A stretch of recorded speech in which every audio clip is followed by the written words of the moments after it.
প্রিয় চাকরি প্রত্যাশী বন্ধুরা, আজ রবীন্দ্রনাথ ঠাকুরের উপন্যাসগুলো মনে রাখার জন্য একটি ছোট গল্প। এই গল্পটি দিয়েই আমরা সকল উপন্যাস মনে রাখতে পারব। গল্পটি শুরু করছি। করুণা করে আমাকে বউ ঠাকুরানীর হাটে পৌঁছে দিও। সেখানে হয়তো রাজস্বীকে খুঁজে পাবো। আগামী মাসে তার সাথে আমার বিয়ে হওয়ার কথা ছিল, কিন্তু নৌকাডুবির ফলে তার সাথে আমার সমস্ত যোগাযোগ বন্ধ হয়ে যায়। আমি এখন তার চোখের বালি।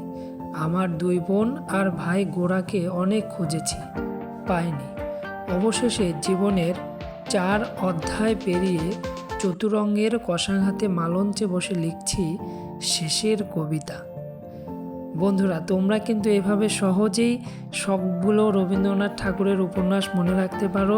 চাকরির খবর এবং ভিডিও পেতে চ্যানেলটি সাবস্ক্রাইব করো।